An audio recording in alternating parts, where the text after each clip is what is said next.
Jazakallah, sir, for being on board. And for Pleasure. one and all, he's a senior consultant psychiatrist with over 26 years of clinical experience in Mumbai, mashallah. He's currently associated with Global Hospitals, Parel, Safi Hospital, Churni Road, and Prince Ali Khan Hospital, Mazgaon. He's an experienced school counselor for over 15 years. Dr. Binderwala has worked with ICSC, IB, and state board institutions. He holds an MBBS, DPM, and DNB psychiatric from premier medical colleges in India. He is also a TEDx speaker, author of acclaimed books on speed reading, a former pharma medical advisor, and a sought after speaker at national and international forums.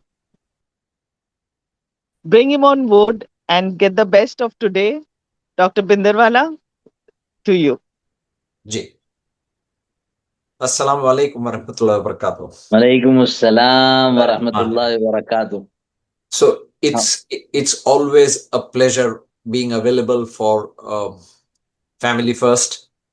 Urdu will be more. Urdu will be better. Okay. Yeah. एक जोड़ा है, rice दुनिया की दौलत थी उनके पास, सब कुछ था, तो वो लोग बोले कि अब दुनियावी कोई चीजें हमें नहीं चाहिए, हमें जाके इल्म हासिल करना है. तो दुनिया के बड़े बड़े इल्मी लोगों को मिले और उन्हें पता चला कि हिमालय के पहाड़ों में एक ज्ञानी बैठा है. तो वो लोग उसके पास बोले हम इनके पास भी जा करके इनसे भी कुछ ज्ञान इल्म हासिल करते हैं. तो वो गए और पहाड़ों में उनको मिले. तो वो अपने झोपड़पट्टी के बाहर, अपनी झोपड़ी के बाहर वो बैठ करके तप कर रहे थे. तो कितने दिन निकल गए, 4-5 दिन निकल गए, उन्होंने एक शब्द नहीं बोला. ये दोनों जन इनका खाना पीना खाते रहे और फिर जब मौका मिला तो उनके पास गए और बोले साहब हमने आपके बारे में बहुत सुना है, हम बहुत दूर से आए हैं, हमें आपसे इल्म हासिल करना है. तो वो भी खुश हुए, उन्होंने इनको कुछ खाने के लिए भी दिया, जड़ी बूटी जो भी थी उनके पास, और सारी अच्छी बातें चल रही थी. आधा 1 घंटा हुआ, फिर वो जो लेडी थी उनसे रहा नहीं गया. उन्होंने जो अलीम शख्स थे उनको पूछा कि साहब मैं कुछ पूछ सकती हूँ? तो बोले हाँ पूछो. तो बोले साहब ये इंसान को गुस्सा क्यों आता है? तो जो ज्ञानी था, इल्मी इंसान था, वो खड़ा हुआ, उसके हाथ में एक पेंसिल थी, उसने लेके पेंसिल पांव पे तोड़ी और झोपड़ी में चला गया. अब ये दोनों को समझ में नहीं आया. एक तो 5 दिन इंतजार करना पड़ा इनसे बातें करने के लिए. अब ये बात करने आए और आधे घंटे में नाराज होकर चले गए. बैठे रहे बैठे रहे बैठे रहे. 2 घंटे बाद वो बाहर आए. उन्होंने उनको पूछा कि साहब हमने ऐसा क्या कर लिया, आपको नाराज कर दिया, माफी चाहते हैं? बोले अरे जो सवाल तुमने पूछा है उसका जवाब मुझे मालूम होता तो मैं यहां बैठा होता तब करने के लिए. तो ये गुस्सा क्यों आता है ना? आज ये जोक मेरे ऊपर है कि 45 मिनट में मुझे वो करना है जो जो अलीम शख्स पूरी जिंदगी में नहीं कर पाए. मैं फिर भी कोशिश करूंगा. 2 तरह के लोग होते हैं, एक है जो मानते हैं कि उनको गुस्सा आता है और दूसरे हैं जो बोलते हैं नहीं हमें गुस्सा नहीं आता है. गुस्सा आना एक निशानी है कि भाई कुछ तो बदलना है, कुछ तो बदलने की जरूरत है, समथिंग नीड्स टू चेंज. और हम ऐसा कहते हैं कि गुस्से का ट्रिगर होता है, हमेशा रहता है, मगर हमें कितनी बार तो लोगों को इल्म नहीं होता है कि भाई किस वजह से मुझे गुस्सा आ रहा है. मेडिकली हम लोग कहते हैं कि दिमाग का एक इलाका है जिसका नाम है एमिगडेला, जो पुराने आदमी में बहुत बड़ा था. साइंस के हिसाब से जब आदमी जंगलों में रहता था तो उसका एमिगडेला बहुत बड़ा था और ब्रेन की साइज के मुकाबले में एमिगडेला सबसे बड़ा था. ये एमिगडेला जब भी इंसान को खतरा महसूस होता है तो ये ब्रेन को हाईजैक कर लेता है और इंसान को तैयार करता है लड़ने के लिए या भागने के लिए. अब तरक्की हुई, इंसान जंगलों में रहने से शहरों में रहने लगा, आसपास के खतरों से बचने लगा, तो एमिगडेला की साइज छोटी होती गई. मगर ये एमिगडेला आज भी हमारे ब्रेन में उतना ही एक्टिव है. और जब भी हमें गुस्सा आता है तो ये वो इलाका है ब्रेन का, छोटा सा मगर बहुत पावरफुल, जो हमें अपने काबू से बाहर कर देता है। और जब हम एमिगडाला के इस प्रभाव में आ जाते हैं तो हमारे जो हम गुस्सा कर लेते हैं उसके बाद 20 मिनट से ज्यादा लगती है हमें वापस अपनी होश को संभालते हुए। ये ट्रिगर कुछ भी हो सकता है, ये एक शख्स हो सकता है, किसी का बर्ताव हो सकता है, कोई वाकया हो, कोई सिचुएशन हो सकता है जो ना आप उम्मीद कर रहे थे ना आप पसंद करते हो। तो ये ट्रिगर का जो जड़ है वो है आप जानकारी को, इंफॉर्मेशन को किस तरह से प्रोसेस करते हैं, किस तरह से समझते हैं। तो कुछ लोग कहते हैं कि भाई मुझे तो बस गुस्सा आ जाता है। गुस्सा आ नहीं जाता है, जो भी हो रहा है उसको लेकर के आप गुस्सा कर लेते हो। तो कहीं अगर हमें गुस्सा कंट्रोल करना है तो हमें इस इंफॉर्मेशन से हमें वाकिफ रहना है कि भाई हम इंफॉर्मेशन को कैसे प्रोसेस कर रहे हैं, ये इंपॉर्टेंट है। ये हमें बताएगा कि हम गुस्से के बारे में क्या कर सकते हैं। तो ट्रिगर जो होता है वो दो चीजें होती हैं, एक होता है ख्याल या विचार, सोच, और दूसरा होता है हमारी फीलिंग्स। ये दोनों को जोड़ के अगर अनवांटेड एक्सपीरियंस होता है, जो हम नहीं चाहते हैं, वैसा कुछ हो जाता है तो हमें गुस्सा आ जाता है। और ये ट्रिगर जो है ये कई बार तो मिली सेकंड, सेकंड के हजारवें हिस्से में हो जाता है। इतना जल्दी हो जाता है कि हम समझ नहीं पाते हैं कि भाई कैसे हम रिस्पॉन्ड करें।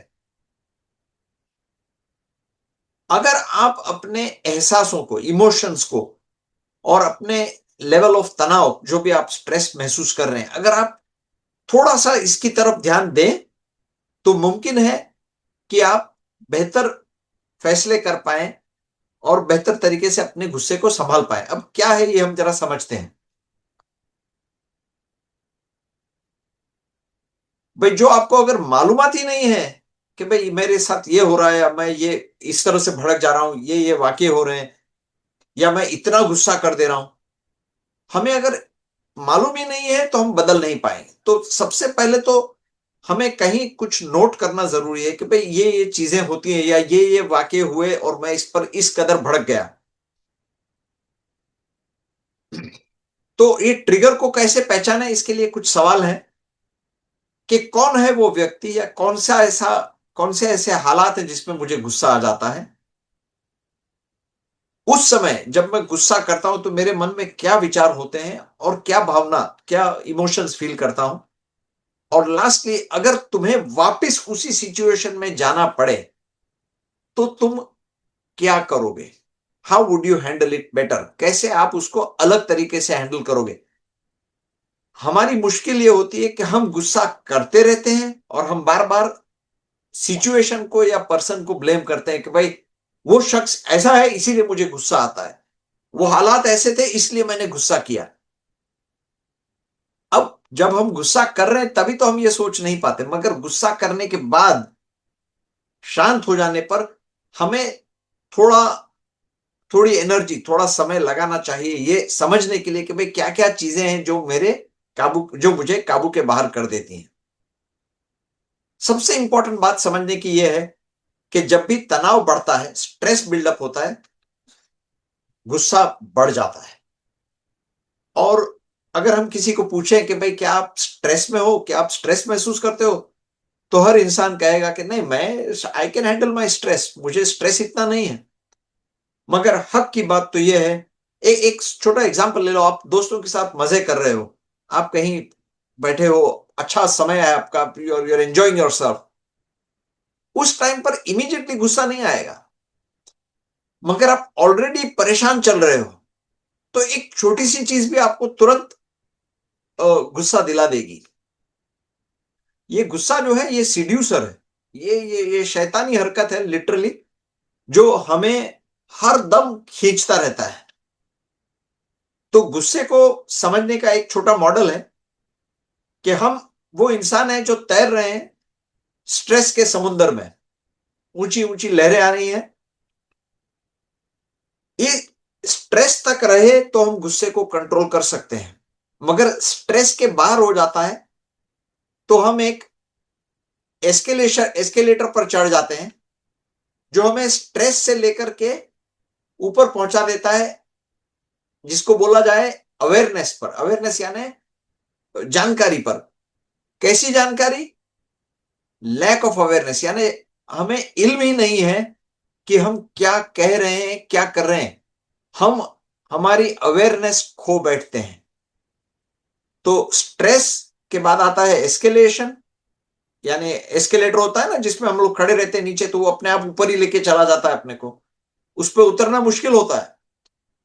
तो कहने का मेरा मतलब यह है कि अगर हमें गुस्सा कंट्रोल करना है तो हमें स्ट्रेस के लेवल पर ही गुस्से को पहचान लेना है।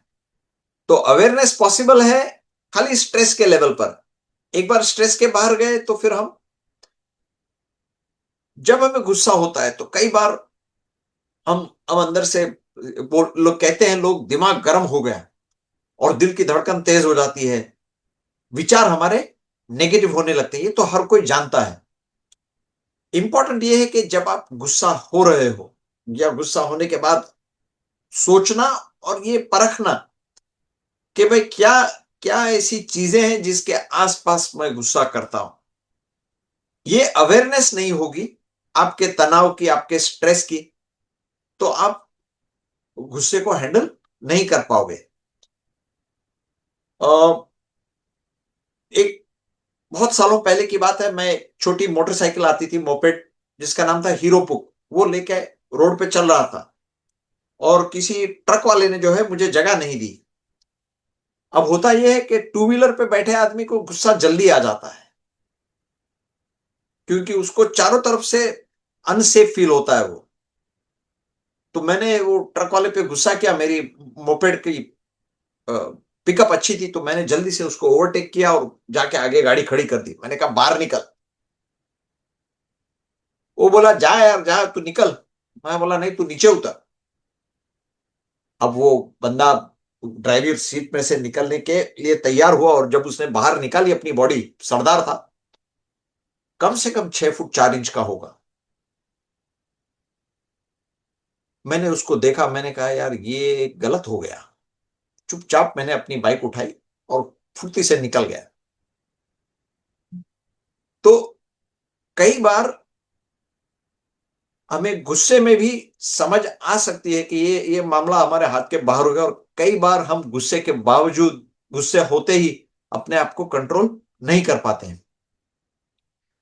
गुस्सा दबाते रहना हमारे अंदर नेगेटिव फीलिंग्स पैदा करता है, जिसकी वजह से हमें बहुत खुन्नस होती है और एक एक एक वो गुस्सा बिल्डअप होते रहता है। वो कहीं हम सोचते हैं कि अगर हम बिल्कुल भी गुस्सा ना करेंगे हम संत बन जाएंगे, फरिश्ते बन जाएंगे। ये पॉसिबल ही नहीं है। तो गुस्सा आना स्वाभाविक है, मगर गुस्से को कैसे एक्सप्रेस करना, ये फर्क हमें सीखना है। कई बार जो लोग संभालते नहीं है अपने आप को, समझते नहीं है गुस्से को, तो वो फिर अपने थॉट्स, अपने विचार और अपनी फीलिंग्स को नहीं समझ पाने की वजह से या तो गलत आदतों में पड़ जाते हैं या गलत खर्चा कर बैठते हैं, और गुस्से में आके तो फिर हम वो हरकतें कहते हैं, कर देते हैं या कहना शुरू कर लेते हैं जो हमें बाद में पछतावा दिलाती है। सबसे कॉमन जो कारण है गुस्से का, वो है फला शख्स ने मेरे बारे में ऐसा कह कैसे दिया, मगर वो ऐसा बोला तो क्यों बोला। क्या आप लोग सहमत हैं कि ये एक वजह बनती है गुस्सा आने की? How many people agree with this? I am sure many people agree कि गुस्सा आने की वजह होती है कि भाई किसी ने कुछ कह दिया और जो हमें सही नहीं लगा। बहुत साल पहले की बात है, नई नई शादी हुई थी। मैं 7 भाइयों में सबसे छोटा हूं। तो ब्रदर नंबर 3 कुतुबुद्दीन भाई, और उनके बीच में मतलब भाभी और मेरी वाइफ की कुछ बात हुई होगी, तो मुझे पता था कि आज घर पे जाने पर भाईजान मुझ पे भड़केंगे। तो मैं तैयार था। 3 दिन पहले मेरे एक, जो मेरे से बड़े भाई हैं, उन्होंने मुझे एक ईमेल अमेरिका से लिखा था कि हुजैफा, अगर घर का कोई भी बड़ा शख्स तेरे पर गुस्सा कर रहा हो, तुझे कुछ बोल रहा हो, तो तुझे नजर नीची करके खामोशी से सुन लेना चाहिए, इसे जिहाद कहते हैं। लव सिराज, ऐसा उनका ईमेल खत्म हुआ। तो मैं बहुत खुश हो गया। मैंने कहा आज मुझे जिहाद करने का मौका मिलेगा।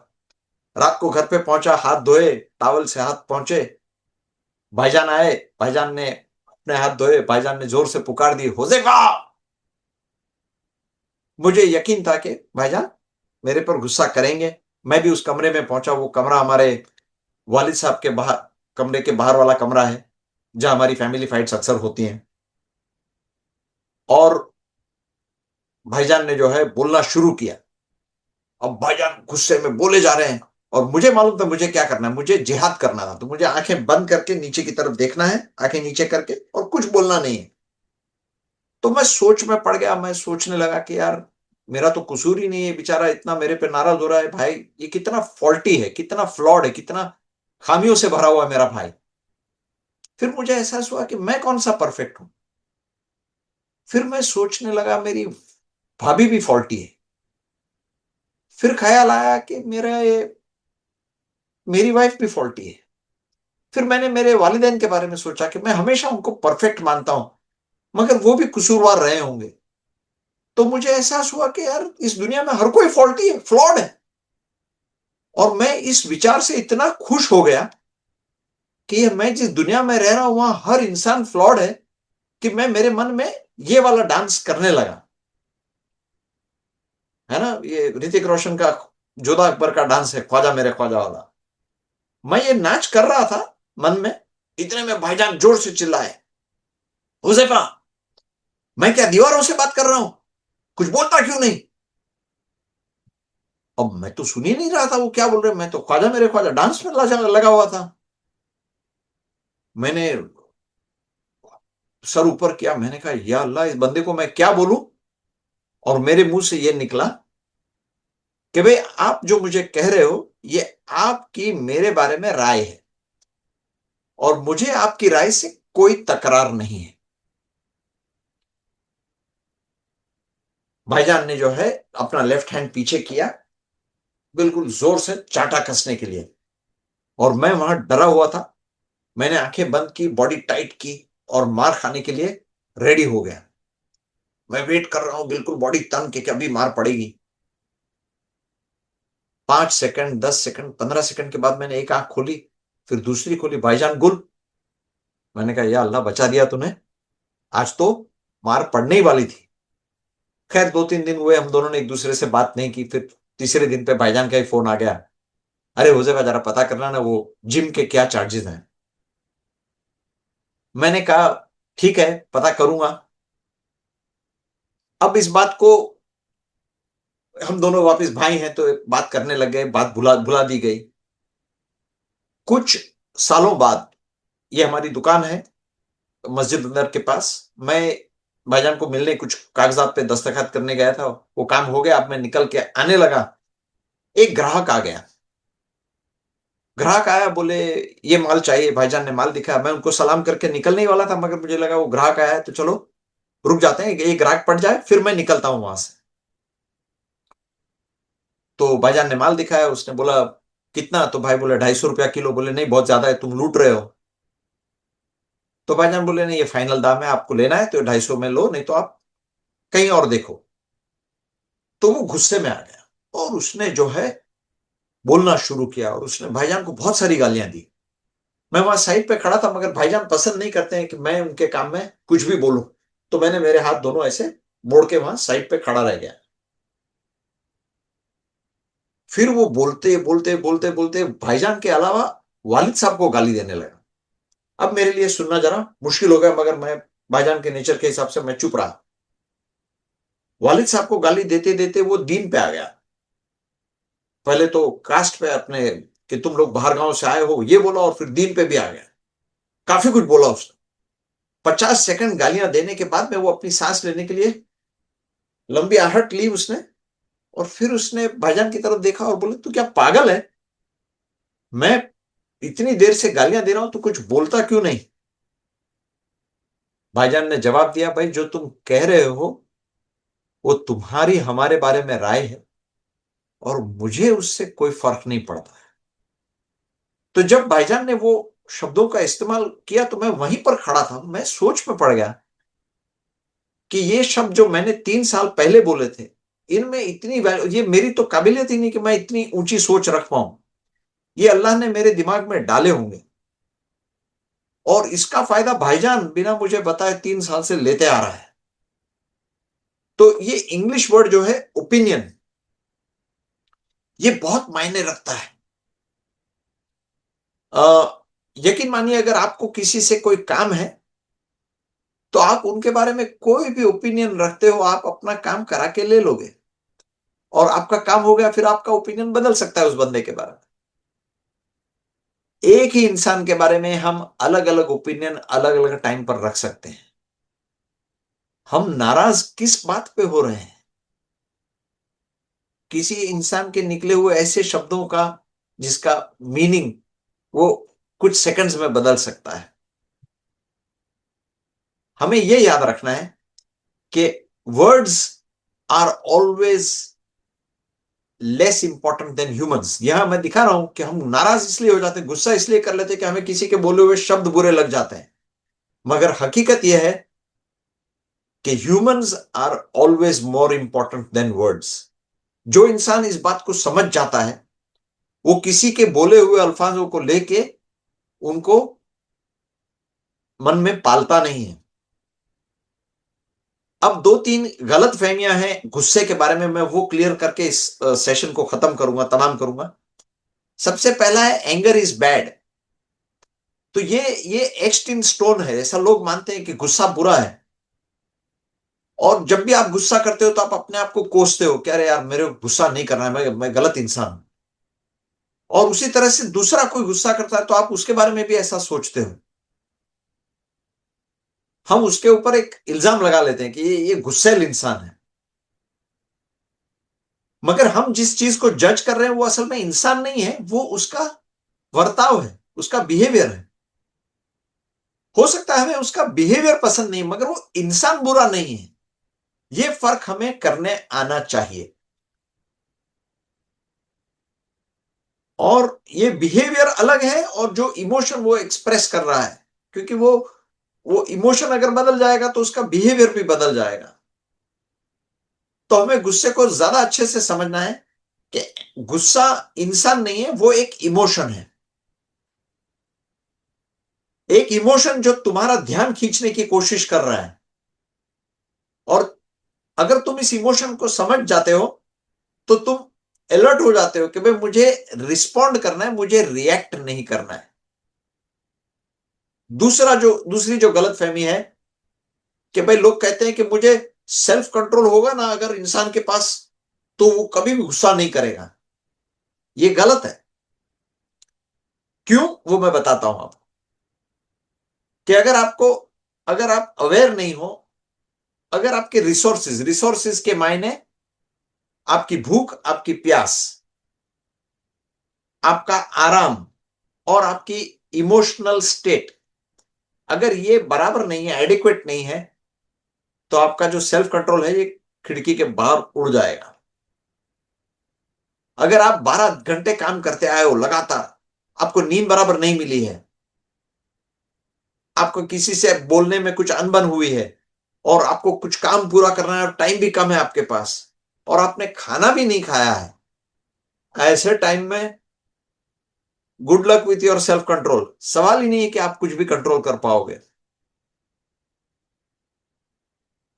तो रिसोर्सेज अगर आपके बराबर नहीं है, यानी आपका पेट भरा नहीं है, आप प्यास लग रही है, आपने आराम नहीं किया है और इमोशनली अगर आप अपसेट ही चल रहे हो, तो सेल्फ कंट्रोल तो आपसे होने से रहा। To manage your anger, successfully manage your energy renewal. ये बहुत जरूरी है। तो आपकी physical, mental, emotional and spiritual energies को चार्ज करते रहना जरूरी है। जो लोग ये नहीं करते हैं, तो मैं फिजिकल तो आपको बता चुका हूं, स्पिरिचुअल पे थोड़ा सा 1-2 मिनट लगाऊंगा। मैं जानता हूं कि जिस दिन मैं सुबह तिलावत करके निकलता हूं, मैं जिस दिन नमाज पढ़ के निकलता हूं, मुझे मुझे एक एक सेटिस्फैक्शन रहता है कि मैं कंफर्टेबल।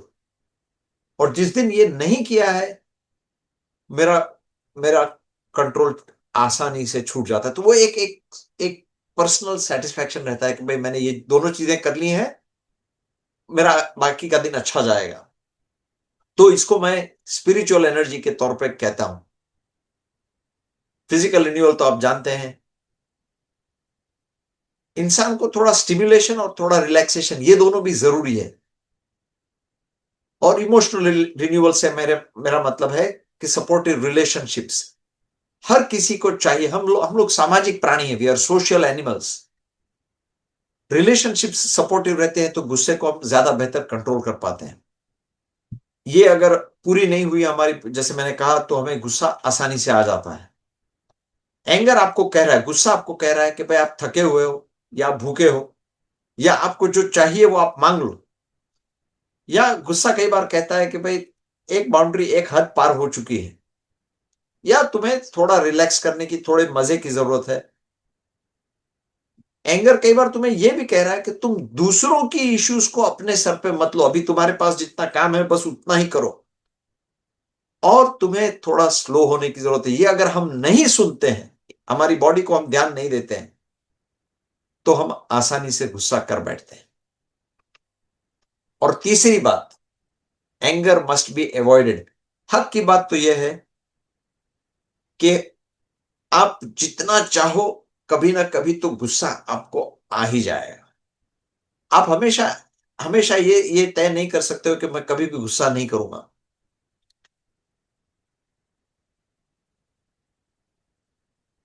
आप चाहोगे कि आप प्रेजेंट करो कि भाई मैं सही हूं, मैं कभी गुस्सा नहीं करता हूं, मैं हमेशा कंट्रोल में रहता हूं।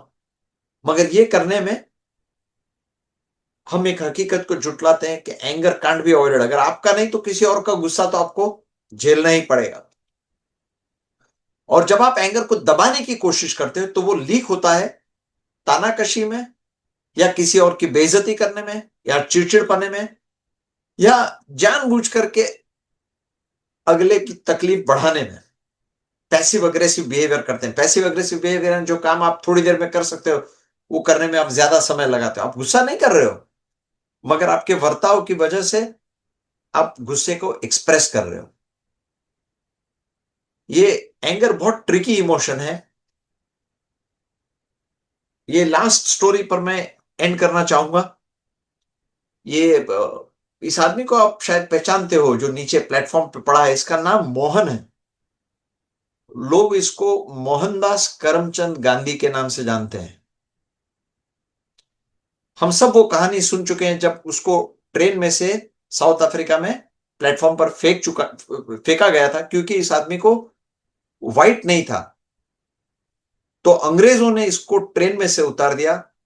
मोहनदास इंडिया आया, फिर मोहनदास ने जो करना था सो किया, और अपने गुस्से को इतने बढ़िया तरीके से चैनल किया कि उसने इंडिया से अंग्रेजों को बाहर निकालने में मुहिम चलाई।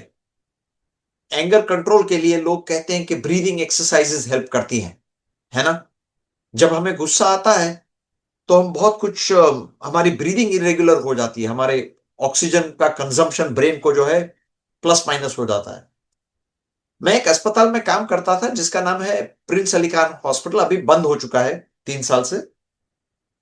वहां एक सिस्टम था कि अगर आपको कोई दवाई चाहिए तो एक फॉर्म फिल करो, अगर आप डॉक्टर हो वो फॉर्म फिल करके आपको दे दोगे तो आपको दवाई डॉक्टर होने के हिसाब से फ्री में मिलेगी।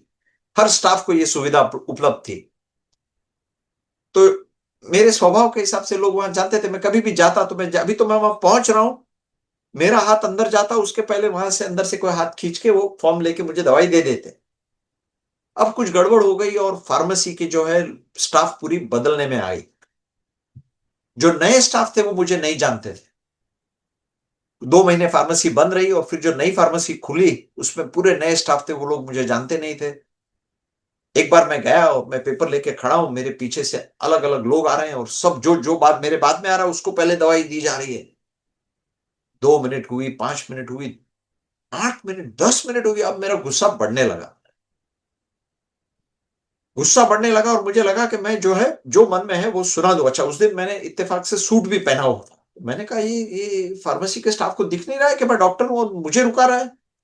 और जो नर्स आ रही है, वार्ड बॉय आ रहा है, सबको दवाई दे रहा है।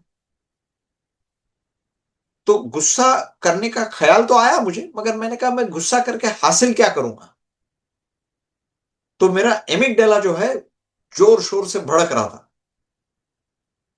गुस्सा शांत करने के लिए रिस्पॉन्ड नहीं करना, यह सबसे बड़ा हथियार होता है। तभी रिस्पॉन्ड नहीं करना, करना है रिस्पॉन्ड, मगर रिस्पॉन्ड करना है, रिएक्ट नहीं करना है। तो मैंने थोड़ा रुक करके सोचा कि 1 मिनट और रुक जाता हूं। जब कोई नहीं था काउंटर पे, तो मैंने मेरा पर्चा आगे बढ़ाया, मैंने उन लोगों की तरफ देखा और मैंने कहा, आप लोग सब यहां नए हो, welcome to Prince Ali Khan Hospital. जैसे कि वो मेरे वालिद साहब का हॉस्पिटल हो, मगर वो नहीं है। तो जैसे मैंने ये कहा welcome to Prince Ali, sir 3-4 sir जितने भी थे सब मेरी तरफ फिरे और सब मेरे को देखने लगे। उनको बड़ी तसल्ली हुई कि बाकी जितने लोग आए चिल्लम चिल्ली कर रहे थे और यहां किसी ने प्यार से उनको वेलकम किया। The point I am trying to make here is कि गुस्सा आ रहा था, मगर क्योंकि मैंने गुस्से को थोड़ी देर के लिए खाली मॉडिफाई किया और मैं थोड़ा सोच करके रिस्पॉन्ड किया, तो इतना फर्क पड़ गया कि उसके बाद से मैं जितनी बार वहां गया, अभी तो मैं पहुंच रहा हूं, पहले से बाहर एक हाथ मेरे पर्चे को लेने के लिए आ जाता था। तो रिएक्ट करने की जगह पर रिस्पॉन्ड करना, ये मेरी बॉटम लाइन है। अपनी ब्रीदिंग पर थोड़ा कंट्रोल होना। जो आप लोग सब जन जानते हैं कि बहुत गुस्सा आ रहा हो तो एक बैठ करके 1 गिलास पानी पी लेना चाहिए। ये छोटी छोटी चीजें हैं जो हमें हमारे गुस्से को हैंडल करने में हेल्प करती हैं। कोई कोई कोई रॉकेट साइंस नहीं है कि भाई कुछ ही ज्ञानी लोगों को ही गुस्सा कंट्रोल करने आता है ना। कहने को तो मैं बहुत कुछ बोल सकता हूं, मुझे लगता है कि we should have time for questions. I would like to stop here. Okay, Jazakallah khairan kaseera, mashallah. I think this is a non-stoppable topic, but definitely we'll let the floor open for the participants. They have a lot of questions, so kindly raise your hands and either you can write or you can speak. Unmute your speaker and मुझे have. Messages में देखना पड़ेगा, 1 minute. हाँ No, we No, will see and read it out. please हाँ वो बताए जरा। Emotional energy भी. Someone is asking Zain, हाँ, what about emotional energy? What is the emotional energy? So we are human beings, हम इंसान हैं। अल्लाह ने हमें हर किस्म के इमोशंस को एक्सपीरियंस करने की कुवत दी है। गुस्सा भी एक इमोशन है। गुस्सा वो इमोशन है जो कहता है कि भाई कुछ तो सही नहीं है, या हम जैसा चाहते हैं वैसा नहीं है। हमारे एक्सपेक्टेशंस को हल्का सा लोअर करके हम समझें कि भाई हमेशा तो सब चीजें जैसा मैं चाहता हूं वैसे नहीं हो सकती हैं। जो इंसान ये फर्क कर पाता है वो अपने गुस्से पर थोड़ा काबू तो ला पाता है। मगर हम अगर हमारे एक्सपेक्टेशंस को रियलिटी से मैच नहीं करते हैं तो फिर हमें छोटी छोटी बातों पे गुस्सा आने लगता है। दूसरी बात जो मैंने कही नहीं, जो मुझे कहनी चाहिए थी, कि कुछ लोगों को बहुत ही ज्यादा गुस्सा हरदम आते रहता है। ये वो लोग हैं जिन्हें या तो मायूसी है यानी डिप्रेशन है, और उस डिप्रेशन को एड्रेस नहीं किया गया है, उसकी तरफ किसी ने तवज्जो नहीं दिया है, तो ये नाराज है। और नाराज व्यक्ति, मायूस व्यक्ति बहुत जल्दी चिढ़ जाता है। सो इमोशंस आर गुड। रोने आना भी अच्छा है, खुश होना तो बहुत ही अच्छा है, मगर गुस्सा आना भी अच्छा है। कभी कभी हमारी बॉडी थोड़ा एंगर फील करती है। गुस्सा आना बुरी बात नहीं है, गुस्सा कैसे करते हैं उस पर हमें थोड़ा काबू लाना है, थोड़ा हमें उसको अच्छे से हैंडल करना है। आप गुस्सा किसी व्यक्ति की किसी हरकत पे हो, आप उस व्यक्ति को कुछ मत बोलो। जब हम व्यक्ति पर, जब हम फिंगर पॉइंटिंग करते हैं, जब हम कहते कि तुम ऐसे हो या तुमने ऐसा किया, तो फिर हम मामला बिगाड़ देते हैं। हम ये कह सकते हैं कि ये जो काम हुआ है ये बराबर नहीं हुआ है, बिना व्यक्ति पर उंगली उठाए। So that is a good way to channelize your anger. I hope I'm answering your question on emotional energy. There is another question. The parent is asking, kit test my patience, what to do, and I feel bad after bursting out. So for parents and for children, I would say that we are all good human beings, blessed with a fantastic brain between our ears. अल्लाह ने हमें बहुत नवाजा है. अल अक्ल जो हमें दी गई है, ये दूसरे किसी भी जानवर को इतनी आला नहीं दी गई जितना हम इंसानों को दी गई है ना. हमें गुस्सा तब आता है जैसा जब हम जो चाहते हैं वो हमारे अपने लोग या तो समझते नहीं है या समझने के बाद करना नहीं चाहते हैं. मैं डरता हूं ऐसी दुनिया से जहां कोई एक चाह ले कि भाई सबको ऐसे करना है और सब लोग वैसे करने लग जाएं. ये तो फिर हम लोग रोबोट बन जाएंगे. तो मैं भी एक वालिद हूं, मेरे भी घर में बच्चे हैं और मैं कई बार जो कहना चाहता हूं वो लोग they don't follow my instructions, मगर दे हैव देयर रीजंस. अगर आपकी बात सुनी नहीं जा रही तो आप उनसे भी समझो कि वो क्या चाह रहे हैं और वो क्यों फॉलो नहीं करना चाह रहे हैं. एक बार दोनों पक्षों को अपनी बात कहने का मौका मिल जाता है तो वो गुस्सा होने की क्षमता को कम कर लेता है, उसके चांसेस को कम कर लेता है. ऐसा मैं मानता हूं. तो पेरेंट्स क्या सोचते हैं कई बार कि भाई मैं ही राइट हूं और मुझे ही जिंदगी का तजुर्बा है और ये बच्चों को तो कुछ मालूम नहीं है. हमारे बच्चे भी बहुत समझदार हैं. सो उनको सुने. अगर आप उनको सुनेंगे तो आपको कुछ ऐसी बातों का एहसास होगा कि वो भी अपनी जगह पर गलत नहीं है जैसा वो कर रहे हैं या जैसा वो सोच रहे हैं. अस्सलाम वालेकुम रहमतुल्लाहि वबरकातुहू. वालेकुम अस्सलाम रहमतुल्लाह. जी, बच्चे जब मतलब थोड़ी उम्र वाले, मतलब बच्चे एक उम्र पे पहुंच गए हैं, मतलब 3 बच्चे के तीनों भी बालिग हैं और उनको नमाज के वास्ते गुस्सा करना क्या जायज है?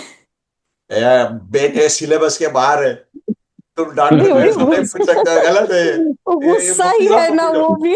सो मेरा ऐसा मानना है कि नमाज मेरे, ये खाली मेरा मानना है, मुफ्ती साहब मुझे माफ करेंगे अगर आपको, नमाज मेरे और अल्लाह के बीच में एक प्राइवेट बॉन्ड है. मैं ऐसा मानता हूं और ये मेरी खुशनसीबी है कि मुझे ये मौका मिलता है उन मिनटों के लिए अल्लाह से डायरेक्टली बात करने का. अगर आप नमाज पढ़ रहे हैं और आप लगातार बच्चों को घर पे नमाज पढ़ते हुए दिख रहे हैं तो बच्चे आपको कॉपी करेंगे, वो गुमराह नहीं होंगे. मगर कई बार क्या होता है कि लोग खाली कहते रहते हैं, उनके बच्चों को टोकते रहते हैं और उनके भी बिहेवियर में कंसिस्टेंसी नहीं होती है, तो फिर बच्चे वो फॉलो नहीं करें. मैं नमाज को बहुत प्राइवेट मैटर मानता हूं, बंदे और अल्लाह के बीच में, है ना. मैंने ये पाया है कि मैं मेरे बच्चों के पीछे पड़ गया था, फिर किसी ने मुझे समझाया, कोई बहुत अच्छे इंसान मेरे क्लिनिक में आए थे, उन्होंने मुझे आयतुल कुर्सी का रेफरेंस दिया और कहा कि दीन में जोर नहीं है, you can not force a person to follow religion, but because आप इतने अच्छे शख्स हो, आप नमाज पढ़ते हो, आप कुरान की तिलावत करते हो, तो आगे पीछे आपके बच्चे भी करेंगे ही करेंगे. ये यकीन हमें मुसलमान बनाता है. इंशाल्लाह. मुफ्ती साहब मुझे इंशाल्लाह. माफ करेंगे आप. नहीं, बिल्कुल बिल्कुल. इसमें इस्लामिकली मैं थोड़ा सा ऐड ये करना चाहूंगा प्लीज कि बच्चों के साथ नमाज का, उनको ये नमाज का ऑर्डर देना और उनके न करने पर नाराज होना ये नहीं है. उसमें ये है कि बच्चों को इस तरीके से एक्सप्लेन किया जाए कि उन्हें आपके ऑर्डर की वजह से नहीं बल्कि उनको दिल से नमाज की तरफ रग़बत पैदा हो और वो उसको फॉलो करे. ये बहुत अहम बात है. बिल्कुल दुरुस्त. Yes, anyone else? Brother Zaid ने लिखा है, सर हम कैसे इंश्योर करें कि आज जो फ्रस्ट्रेशन आप फील कर रहे हैं उसे हम एक्शनेबल इम्प्रूवमेंट में कन्वर्ट करें. Okay. He is asking if we are getting angry, how should we make that anger into a proper good action. So ask yourself, पूछो कि तुम्हें गुस्सा किस बात पे आ रहा है? तुम्हें गुस्सा शख्स पे आ रहा है? तुम्हें गुस्सा शख्स के किए हुए कुछ हरकत पे आ रहा है, या तुम्हें हालात पे गुस्सा आ रहा है? और अगर तुम बहुत गुस्से में हो तो तुम्हारे रिसोर्सेज, जो मैंने जिक्र किया कि भाई आर यू हाइड्रेटेड, क्या आपने पानी पिया हुआ है, क्या आप भूखे तो नहीं हो, क्या आपको रात की नींद बराबर मिली है, अगर ये सारे कंडीशंस फुलफिल नहीं हो रहे हैं तो आप बहुत आसानी से बहुत चीजों पे गुस्सा हो सकते हो। गुस्सा करना है, गुस्सा करो। Express your requirement in a manner that does not hurt the sentiments of the other person. आप जो भी चाह रहे हो उसे व्यक्त इस कदर करो कि अगले की भावनाओं को, अगले के एहसासों को ठेस न पहुंचे। ये बहुत अहम है ना? तो गुस्सा कर सकते हो, आप कह सकते हो कि मुझे अभी बहुत गुस्सा आ रहा है, मैं अभी बहुत नाराज हूं, इसमें किसी को बुरा नहीं लगेगा। मगर जब आप कहते हो कि तू तू ये करता है ना, तेरे में अकल ही नहीं है, तो ये एक तोहमत हो गई, ये एक इल्जाम हो गया जो जो लोग इजीली एक्सेप्ट नहीं कर पाते।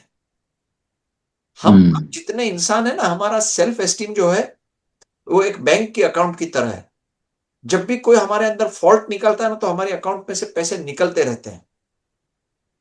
हमें संभालना है, हमारे आसपास के लोगों के अकाउंट में से ज्यादा विड्रॉल नहीं करना है।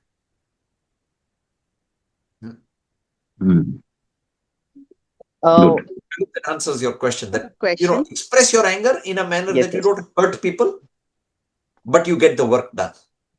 One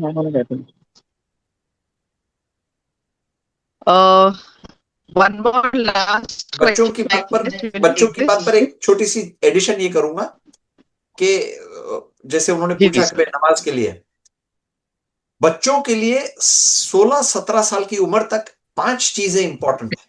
5। हमारे लिए बहुत सारी चीजें इंपॉर्टेंट है, उनका खाना पीना, उनका आराम करना, उनका स्कूल जाना, उनका मदरसे में जाना, दीनी इल्म हासिल करना, तालीम हासिल करना, ये सब हमारे लिए इंपॉर्टेंट। बच्चों के लिए 5 चीजें इंपॉर्टेंट है। प्ले प्ले प्ले प्ले और प्ले।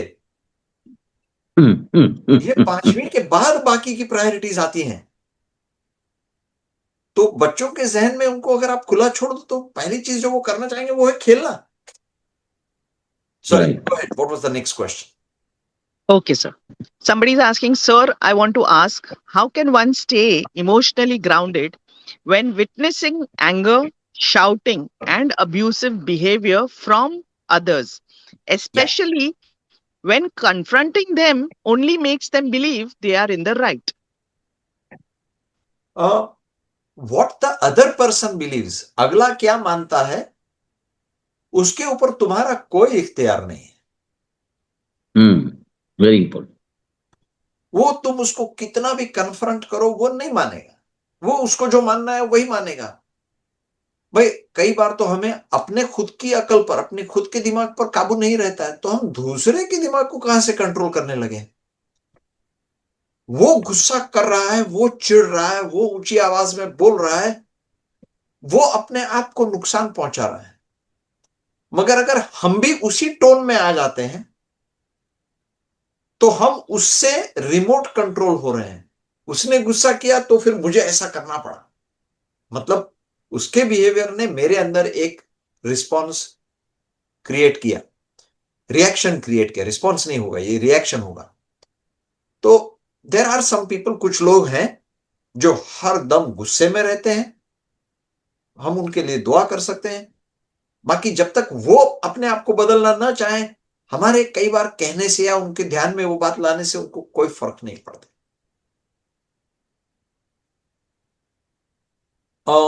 अगर वो हम बदल पाते तो we would be living in heaven already, है ना?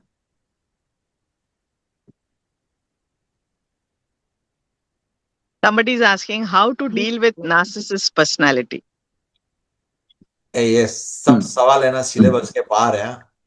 तुम लोगों ने मेरा मौका देखा, मिला है, इसको लो गली में। तो नार्सिसिस्ट नहीं, एक मिनट, नार्सिसिस्ट किसी के ऊपर ये लेबल लगाने के पहले हमें खातिरी होनी चाहिए कि भाई जिसको हम कह रहे हैं कि भाई वो बंदा नार्सिसिस्ट है, जो नार्सिसिस्ट होता है उसको ये स्वीकारना बहुत मुश्किल होता है कि भाई जो जो आप मेरे पर लेबल लगा रहे हो वो सही है।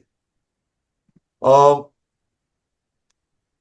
अब जाकर के एक थेरेपी आई है जिसको कहते हैं डायलेक्टिकल बिहेवियर थेरेपी, जिसका इल्म मुझे भी नहीं है, मगर हमारे कुछ साइकोलॉजिस्ट्स हैं जो इसमें एक्सपर्ट बन रहे हैं। ये बिल्कुल फ्रेश थियरी है, नई नई थेरेपी है।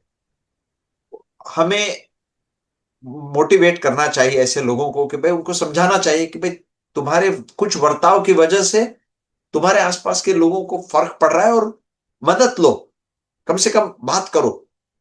बहुत मुश्किल होता है to deal with a narcissist and I really don't have perfect answers for this question. तो मेरे ख्याल में तकरीबन क्वेश्चन आंसर्स भी कंप्लीट हो गए हैं। जी, the last question is from Adnan Hakim, can people you love can be trigger for your anger?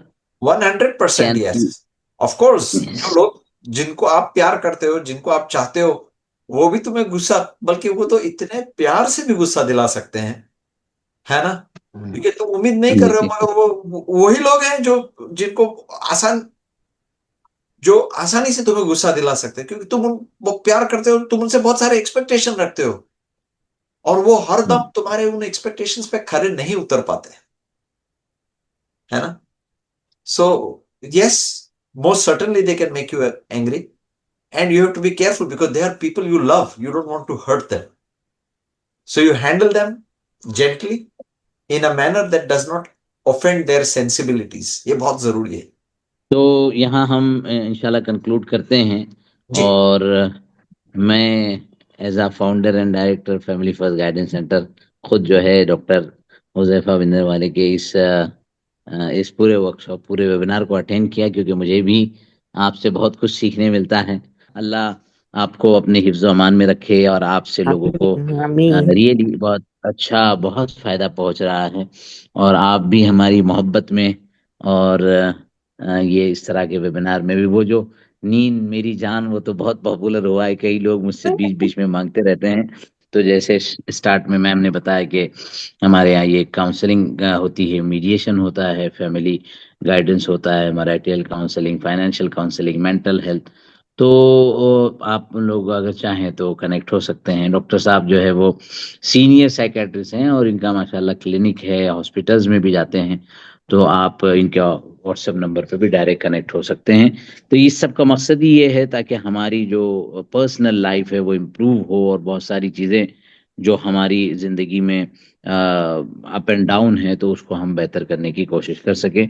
बहुत बहुत शुक्रिया डॉक्टर हुज़ैफा साहब और आप सबका जो यहाँ आज शरीक हुए हैं। अस्सलाम वालेकुम वरहमतुल्लाहि वबरकातुहू।